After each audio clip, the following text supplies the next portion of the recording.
All right. Bike maintenance day. Welcome back to another one, guys. What I've got here is my friend Steve. This is his Diamondback Insight. It's a modern hybrid bike. It's a 3 by 7 speed bike. It's 3 by 7. It's a 21 speed hybrid bike. It's a nice little frame. Aluminum frame, aluminum fork, modern threadless headset, 3 by 7 system. Nice little seat. Like 24-pound, 25-pound bike, not bad for a modern hybrid. It's an XL, I think, size. He's a big guy. It's an extra large 21-inch frame. What Steve has asked me to do is to give his bike just a basic tune-up. I probably will throw in a couple clips of my bike cleaning for this, but it was really not in bad shape. It had a really gunky drivetrain. So I spent a fair amount of time degreasing the chain, degreasing all the gunk on the derailleur, jockey pulleys, and just everything had grit and grime. It probably had never been thoroughly cleaned, and that stuff just builds up over years. So that took a little while to go through and clean up. As it turns out, I spent a lot of time on the chain, and I probably shouldn't have. I probably should have checked it for chain wear first, because the chain is dead. Should have checked it first, but I spent the time and got it all degunked, and now I realize that it's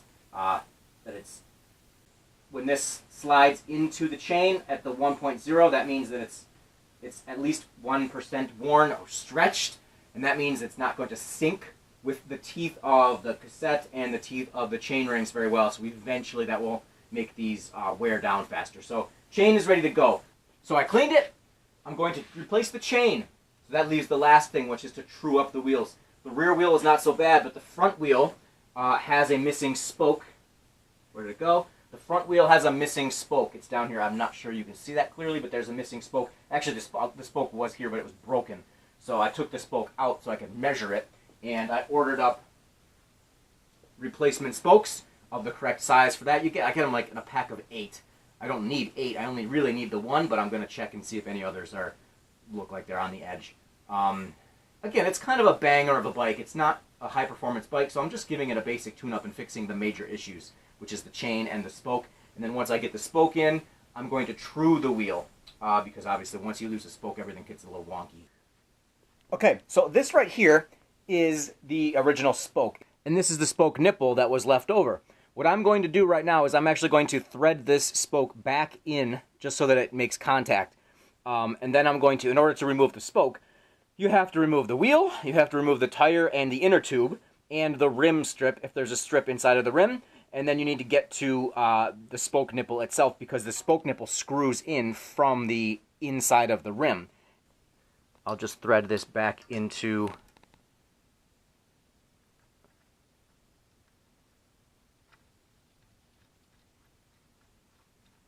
just enough so that bites, so I don't lose that spoke nipple. Now I'm going to take the tire. Now I'm going to take the tire and tube off, the wheel out, the tire and tube off, and investigate it from there. All right, so the rim tape on this wheel is actually a pretty decent. It's in good shape. It's covering up all the spoke holes properly. What I'm going to attempt is to just remove enough of the rim strip so that I can get to my spoke. I might not be successful at that. I'm not really that adept at this. I haven't done this a whole lot. So here goes. So I've just peeled it away enough so that I can get to that spoke. Now, there it comes right there. So since I don't have the nub on there, that will come completely off. So this is how the spoke works. It's got this little screw end here. That's the screw, and it screws onto the threaded. It screws onto the threaded body of the spoke from the rim side. You know, since this is in good shape, I'm just going to reuse the original spoke nipple. That's what I'm going to do in this case. There's no reason not to. It's not corroded. It's threading fine, and it'll work with the rest of the set. So here's my brand new spoke. Now all I have to do is remember the crossing pattern that these drive side spokes are doing. All this spoke has to do is come under this one. So I kind of do a little bit of a bendy. Under that, and then through the hole. And that's all it's doing. That's the crossing pattern. Yep, it's the same exact crossing pattern. Now all I gotta do is put this on. And here's a little tip. To drop the spoke nipple into the hole, you can thread it back on to the old spoke just from the top side a little bit.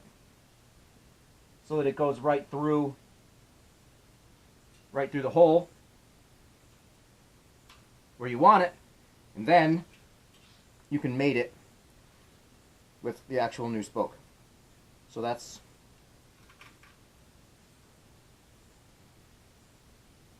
and then you just unthread the old one, and then all I need is a little flat blade screwdriver to tighten that up. All right, we got good tension back on that spoke. And now, to make adjustments, I can use the spoke wrench from here. But it's connected, it's in the right threading pattern. Okay, now I'm just going to make sure that the rim tape is seated back where it's supposed to be. There's no debris in here. And looks totally fine. But what I think I'm actually going to do is I'm going to try to do the, what I'm going to try to do is do the truing bits without the tire on. Alright, so now I've got the wheel back in place without the tire, because that'll help to be able to see the trueness of the wheel. Now, it's going to be a little awkward. I've got the camera super close to the run of the wheel, but at least I'm trying to give you the idea. So, I don't have a truing stand, and in lieu of that, what you can use is the actual brakes. So, since the brakes were in really good alignment, well, I'm assuming, I didn't have the bike when it wasn't losing a spoke, but the brakes look like they've worn evenly or evenly-ish. So I'm going to use that as my proxy for a truing stand. So it's a little bit of a non-pro way to do it. But what you'll notice is when I spin the tire, you can see there's a little bit of out of dish, which means it's actually got a little bit of up and down bob. But what we're mostly concerned with is the horizontal side to side. And generally, once you get that fixed, the bob should take care of itself. As long as the brake pads are rubbing always on the rim, which they are, then you don't really have to worry so much about that dishing effect. So I'm going to bust out my spoke wrench and play around with this. Basically, the way it works when you're doing truing a wheel, if I can't really see, but if the rim was touching this brake pad, what that means is that I want to either loosen the spokes that are on my side of the bike, okay, or I want to tighten the ones that are on the opposite side of the bike, because if I tighten this side spoke, it'll pull the rim slightly more to that side of the bike, whereas if I loosen these, they'll come this way. And most of these, I can tell you right now, don't need to be looser. So I'll be doing just minute, very small, like 8-turn, quarter-turn changes to try to get this trued up.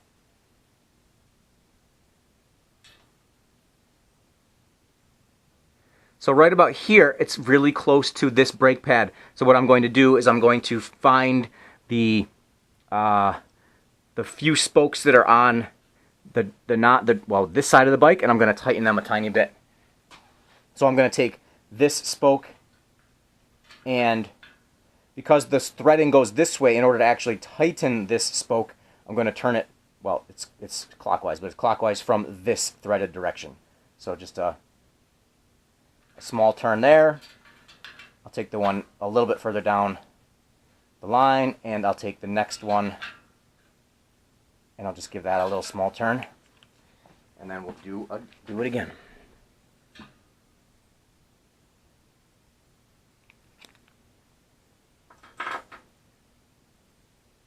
Tighten that a little bit. Oh, this spoke has almost got no tension on it. Okay, that could be the culprit. This spoke had almost no tension on it whatsoever, so that's probably where the actual problem was. It's still pretty loose right here. Okay. I'm going to tighten this one too. This one's almost got no tension either. Alright, this is going to take a little bit of time. You know what I'm going to do? I'm going to go through and make sure these all have decent tension first, and then I'm going to try to true it. I didn't realize these were so inconsistent. Now when I first run this through, now that I'm tensioning them, it may even be more wonky, but I'll eventually get it right with adjustments from there. I didn't realize some of these were... There's too much of a discrepancy in the tension on some of the spokes. You don't want, you don't want some, like this spoke right here. I don't know if you can see that. This spoke has almost got no tension on it. So that's a problem. So that's got to be tightened up. And that may have been an artifact of, you know, once you lose a spoke, everything kind of goes crazy. I'm not sure if Steve tried to fix it or just wrote on it or whatever. I don't know the history of it. But it's the kind of thing with wheels where it may actually, you know, get worse before it gets better. But we'll see. Now they've all got... Now all the spokes at least have in the ballpark of the right tension. So now let's go back out and look. So now let's go back and look at how this spins. Could be worse. And it's not. It's actually not so bad at all. We're getting there.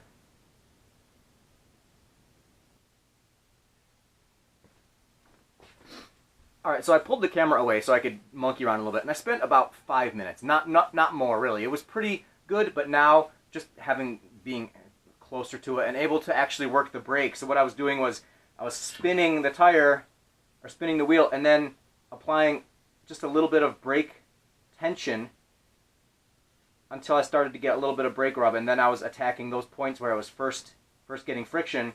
And what you'll notice now is that, first of all, it's not perfect. It's not as perfect as a truing stand could get it, but it's, you know, for the layman, it's really pretty darn good. This, almost every wheel is going to have, you know, this much wobble. And that still has a little bit of vertical bob, but again, in the grand scheme of things, it's not that bad. And the brake pads are always in the right spot on the rim track, so I'm not going to worry about it.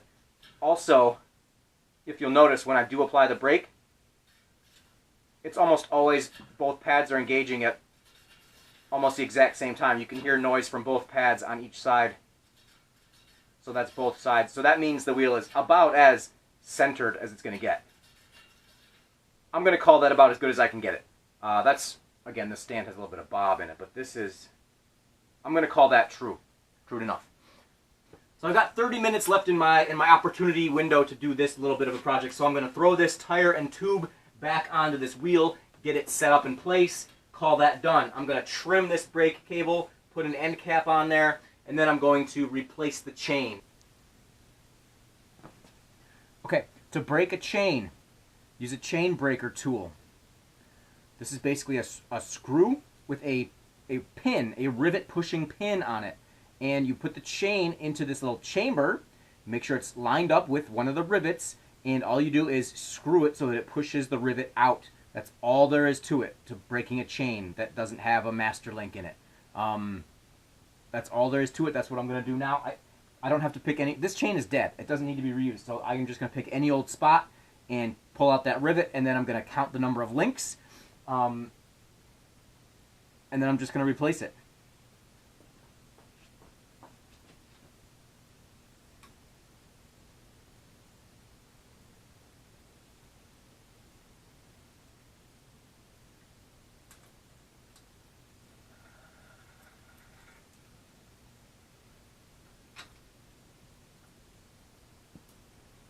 I'm going to count the links now and mimic that with my new chain.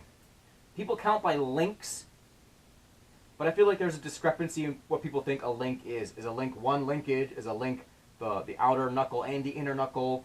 I think that's the true definition, but I'm just counting for myself by the number of rivets, the number of pivots. For me, that makes a lot more sense than just trying to make a confusing term that someone's not exactly sure what to say. So how many pivot points are there? So this chain always comes, these new chains come with a master link, which is basically that extra, it's an extra rivet. The original chain was 112 links, well, actually, sorry, 112 rivets totally. So I'm on the 111th, which leaves me with an inner and an inner, which doesn't match. So I'm going to add the master link, which is the outer, which is that one extra one. So this will be the right size chain when it's finished. So then I just put my missing link pieces down in front of me.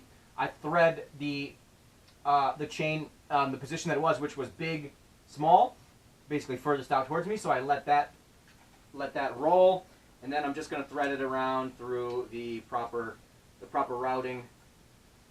Now it's properly through the derailleur. Then all you need to do is put one of your master link sides on one end, one of your master link sides on the other end, and they're just going to clamp together. And they meet, and they snap into place, and my hands are filthy, but that is now brand new chain for this bike, sized to work. I'm going to come back and finish this. What I am going to do is I recognize that the rear wheel, although it doesn't need a lot, I'm going to do a tiny bit of a true on the rear wheel, and I'm going to readjust the rear brake pads. They're a little bit worn, and they're getting a little bit misaligned, so I'm going to adjust the brake pads and the brake tension because the rear brake lever is getting a little spongy because the pads have worn down to the point where they need to be basically adjusted. So that will pretty much conclude the bike service. I have one more thing left to do, and that is to attack now this rear wheel. The rear wheel isn't that untrue. If you look at it, it's got a little wobble, and I'll fix that a little bit. But what really disturbs me is that if you look at the actual brake on this right side, look how low down on the actual rim that's grabbing. So it's grabbing, you know, halfway down the rim. So I'm gonna move this, potentially play with the spring tension screws on this V-brake, and on the left side it's not as bad.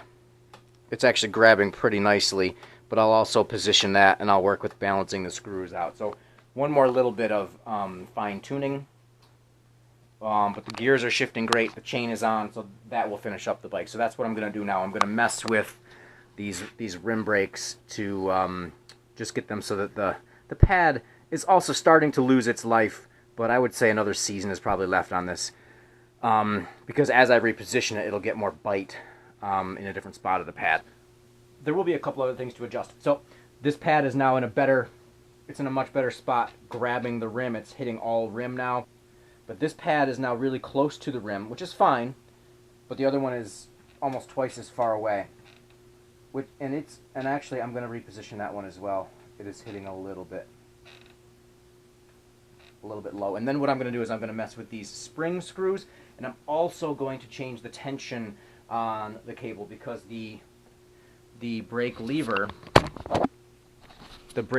engagement point is pretty mushy. So I'm going to change it so that it engages earlier. The left side has a much better engagement point.